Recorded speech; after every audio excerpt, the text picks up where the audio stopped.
राधे राधे। म के चाहन्छु र त्यो कसरी प्राप्त गर्न सकिन्छ, यस विषयमा चर्चा गर्ने क्रममा अहिलेसम्म हामीले यही बुझ्यौँ कि म आनन्द चाहन्छु। हामी सबै केवल आनन्द चाहन्छौँ र आनन्दकै निम्ति प्रतिक्षण निरन्तर प्रयत्नशील छौँ। र हामी कस्तो आनन्द चाहन्छौँ यसको बारेमा पनि बुझ्यौँ। हामी अनन्त मात्राको आनन्द चाहन्छौँ र हामी चाहन्छौँ कि त्यो आनन्द प्रतिक्षण बढ्दै जाओस् र सधैँ रहिरहोस्। यी आनन्दका तीनवटा प्रमुख लक्षण हुन्: अनन्त मात्राको, प्रतिक्षण बढ्दै जाने र सधैँ रहिरहने। तर अहिलेसम्म जे जति विषयबाट हामीले आनन्दको सुखको अनुभूति गर्यौँ, ती सबै सुखहरू यसको विपरीत स्वभाववाला छन्। सीमित सुखको अनुभव गर्यौँ, त्यो सुख पनि घट्दै गयो र समाप्त भयो। सुख मिलेन, बरु उल्टै बारम्बार हामी दुखी बन्यौँ। तीन प्रकारका दुःखहरू अनन्त पटक भोग्यौँ: आध्यात्मिक दुःख, आधिदैविक दुःख, आदि भौतिक दुःख। यस बाहेक पनि जन्मदाको दुःख, मर्दाको दुःख, गर्भमा रहँदाको दुःख, नरकादि लोकको दुःख, हीन योनिहरूको दुःख। सोच्नुस् त, बाटोमा हिँड्ने भुसिया कुकुरलाई कति कष्ट मिल्छ। उसलाई न त भोक लागेको बेलामा उसले खान पाउँछ, न कहीँ बस्ने ठाउँ छ, न रोग लाग्यो भने डाक्टरहरू छन्। कति पीडा हुन्छ, कति दुःख पाउँछ, अहिले हामी कल्पना पनि गर्न सक्दैनौँ। यस्ता अनेकौँ योनिहरूमा विभिन्न प्रकारले हामीले दुःख पायौँ, दुखी बन्यौँ। र अहिले हामी जसरी आनन्दको खोजी गरिरहेका छौँ, यो हाम्रो आनन्दको खोजी केवल यो जन्मको मात्रै होइन। ध्यान दिनुहोस्, यो जन्ममा जसरी हामी आनन्दकै खोजी गरिराखेका छौँ नित्य निरन्तर, त्यसै गरी हाम्रा अनन्त जन्म भइसके। यहाँहरूलाई याद होला, यस अगाडि प्रवचनको क्रममा हामीले म आत्मा हुँ र आत्मा नित्य हो, यो विषयलाई प्रत्यक्ष एवं अनुमान प्रमाणद्वारा सिद्ध गरिसक्यौँ। र शब्द प्रमाण अर्थात् शास्त्रको भनाइ पनि यही हो। गीतामा भगवान भन्नुहुन्छ, ममैवांशो जीवलोके जीवभूत सनातन। गीता 15:7।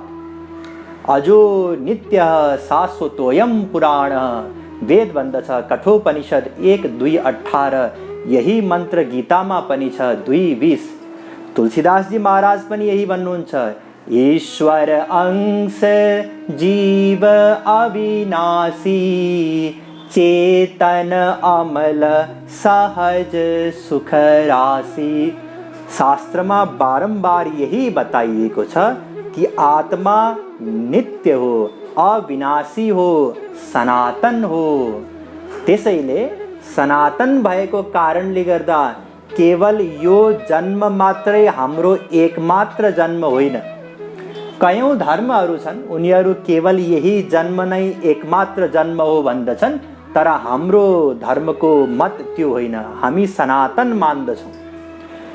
र यो जन्ममा ध्यान दिनुहोस्, जसरी यो जन्ममा हामी आनन्दकै निम्ति प्रयत्नशील छौँ, आनन्दकै खोजीमा छौँ, त्यसै गरी योभन्दा अघिका अनन्त जन्महरूमा पनि हामीले आनन्द नै खोज्यौँ, आनन्दकै खोजी गर्यौँ।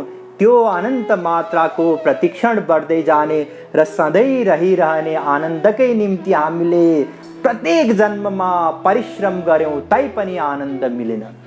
हरेक जन्ममा हामीले केवल आफ्नै सुख चाह्यौँ। ध्यान दिनुहोस्, यो नयाँ विषय बताउँदैछु कि हामी केवल आफ्नो सुख चाहन्छौँ। अर्थात् कुनै पनि जीवले अरू कसैको सुखको निम्ति कामना गर्न सक्दैन। वेद भन्दछ, नवारे पत्युः कामाय पति प्रियो भवत्यात्मनस्तु कामाय पति प्रियो भवति। नवारे जायायै कामाय जाया प्रिया भवत्यात्मनस्तु कामाय जाया प्रिया भवति नवारे पुत्राणां कामाय पुत्राः प्रिया भवन्त्यात्मनस्तु कामाय पुत्राः प्रिया भवन्ति नवारे सर्वस्य कामाय सर्वं प्रियं भवत्यात्मनस्तु कामाय सर्वं प्रियं भवति। वेद वंदस बृहदारण्यक उपनिषद 4-5-6। इसको अर्थ क्यों? इसको अर्थ यही हो कि कुनै पनि पतिले पत्नीको सुखको निम्ति कामना गर्न सक्दैन, कुनै पनि पत्नीले पतिको सुखको निम्ति कामना गर्न सक्दिन, कुनै पनि पिताले पुत्रको सुखको निम्ति कामना गर्न सक्दैन, कुनै पनि पुत्रले पिताको सुखको निम्ति कामना गर्न सक्दैन, कसैले पनि अरू कसैको सुखको निम्ति सपनामा पनि सोच्नसम्म पनि सक्दैन, गर्न त धेरै परको कुरा हो। यसको मतलब के हो? यसको मतलब यही हो कि हामी सबै स्वार्थी छौं, केवल आफ्नै सुख चाहन्छौं र आफ्नै सुखको निम्ति प्रत्येक कार्य गर्दछौं।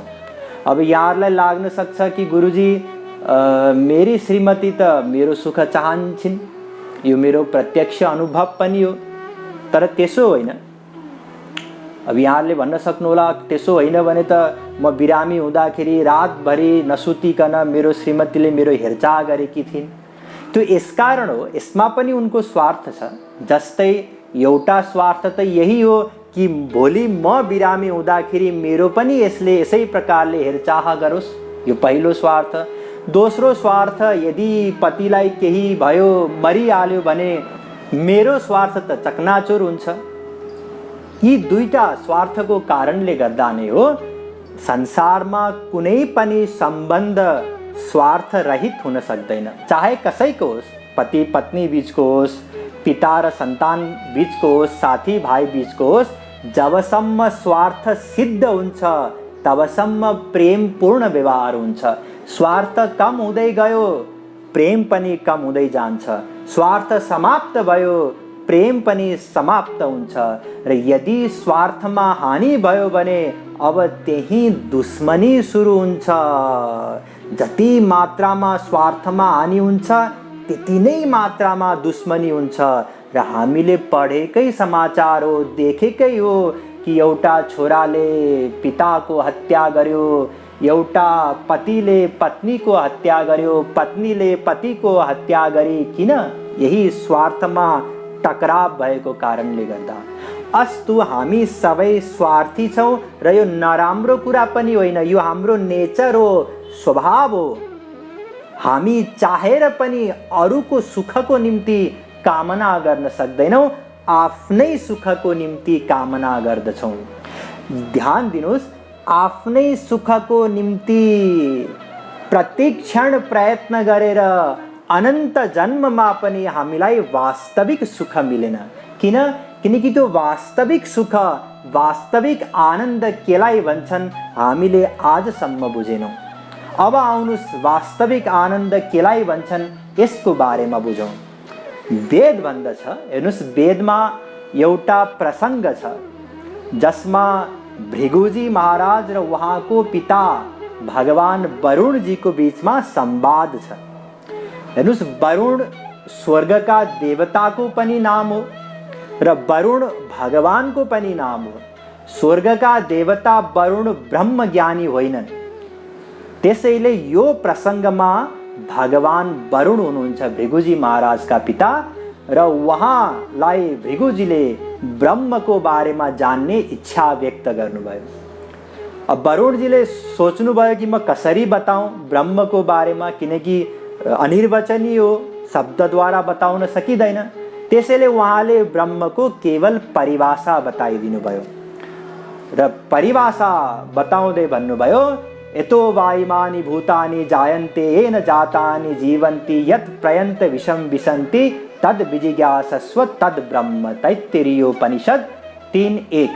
अर्थात जसबाट यो संसार उत्पन्न हुन्छ, अर्थात सृष्टि हुन्छ, जसको कारणले यो संसार स्थित रहन्छ र जसको कारणले यो संसार एक दिन प्रलय हुन्छ, त्यो ब्रह्म हो। सुन्यौ सुने, बुझ्यौ बुझिन। किनकि यो साधनाद्वारा नै बुझ्न सकिन्छ, त्यसैले साधना गर्न जाऊ। भृगुजी महाराज जानुभयो साधना गर्नको निम्ति। साधना गरेर जब अनुभव भयो, फर्केर आएर भन्नुभयो पिताजी मैले बुझेँ। के बुझ्यो? उहाँले भन्नुभयो अन्नम ब्रह्मेति विजानात् अन्नादेव खल्विमानि भूतानि जायन्ते अन्नेन जातानि जीवन्ति अन्नम प्रयन्त विषम विशन्ति इति तैत्तिरीयोपनिषद 3:2। अर्थात् अन्न नै ब्रह्म हो। अन्न भन्नाले दाल भात तरकारी जुन हामी भोजन गर्छौँ, अन्न त्यही ब्रह्म हो। किनकि अन्नबाट नै रस बन्छ शरीरमा गएर, रसबाट रक्त, रक्तबाट मांस, मांसबाट मेदा, मेदाबाट मज्जा, मज्जाबाट हड्डी, हड्डीबाट वीर्य बन्छ र त्यो वीर्य जब माताको गर्भमा रजसँग मिल्छ तब त्यहाँ शरीर बन्दछ। यस प्रकारले सृष्टि हुन्छ र अन्नकै कारणले गर्दा स्थित पनि रहन्छ। अन्न भएन भने त सबै मर्छन् र जब मृत्यु हुन्छ, मृत्यु भइसकेपछि पनि यो शरीर पृथ्वीमा नै मिल्छ, त्यसैबाट अन्न उत्पत्ति हुन्छ। यस प्रकारले अन्नबाट नै जीवनको उत्पत्ति हुन्छ, अन्नद्वारा नै स्थित रहन्छ र अन्नमा नै लय हुन्छ। त्यसैले पिताजी अन्न नै ब्रह्म हो। वरुणजीले भन्नुभयो गलत भयो, साधना गर्न जाऊ। फेरि साधना गरेर फर्केर आएर भन्नुभयो प्राणो ब्रह्मेति विजानात् प्राणादेव खल्विमानि भूतानि जायन्ते प्राणेन जातानि जीवन्ति प्राणम प्रयन्त विषम विशन्ति इति तैत्तिरीयोपनिषद 3:3। इसको मतलब के हो? प्राण नै ब्रह्म हो। 5 प्रकारका प्राण हुन्छन्, प्राण, अपान, व्यान, उदान, समान। यी 5 प्रकारका वायु जुन हाम्रो शरीरमा हुन्छन्, यसैको कारणले गर्दा प्राणी स्थित हुन्छ। मृत्युपछि वायु वायुमा नै मिल्छ र प्राणको कारणले गर्दा नै प्राणीको जन्म हुन्छ। त्यसैले पिताजी प्राण नै ब्रह्म हो। भृगुजी महाराजले भन्नुभयो, वरुणजी महाराजले भन्नुभयो यो पनि गलत हो, जाऊ साधना गर। साधना गर्न जानुभयो, फर्केर आएर भन्नुभयो मनो ब्रह्मेति विजानात् मनसो हेव खल्विमानि भूतानि जायन्ते मनसा जातानि जीवन्ति मनः प्रयन्त विषम विशन्ति इति तैत्तिरीयोपनिषद 3:4। अर्थात् मन नै ब्रह्म हो। गलत। फेरि जानुभयो साधना गर्नको निम्ति, फेरि आएर भन्नुभयो विज्ञानम ब्रह्मेति विजानात् विज्ञानादेव खल्विमानि भूतानि जायन्ते विज्ञानेन जातानि जीवन्ति विज्ञानम प्रयन्त विषम विशन्ति इति तैत्तिरीयोपनिषद 3:5। अर्थात आत्मा नै ब्रह्म हो। विज्ञान को अर्थ आत्मा हो। आत्मा नै ज्ञान को आधार हो। त्यसैले विज्ञान को अर्थ कतिपयले ज्ञान बताउँछन्, तर यहाँ विज्ञान को अर्थ हो आत्मा। वरुणजी महाराजले भन्नुभयो बल्ल केही बुझ्यौ, अझै वास्तविक परिभाषा होइन, अझै साधना गर्न जाऊ। जानुभयो, साधना गरेर आएर भन्नुभयो पिताजी अब मैले बुझेँ, पक्का बुझेँ। के बुझ्यौ? आनन्दो ब्रह्मेति विजानात् आनन्दादेव खल्विमानि भूतानि जायन्ते आनन्देन जातानि जीवन्ति आनन्दम प्रयन्त विषम विशन्ति इति तैत्तिरीयोपनिषद 3:6। अर्थात आनन्द नै ब्रह्म हो। वरुणजी महाराजले भन्नुभयो ठिक। अर्थात वेदमा के बताइयो? यही बताइयो कि जुन आनन्द हामी चाहन्छौँ, जुन सुख हामी चाहन्छौँ, त्यो आनन्द वास्तवमा भगवान नै हुनुहुन्छ।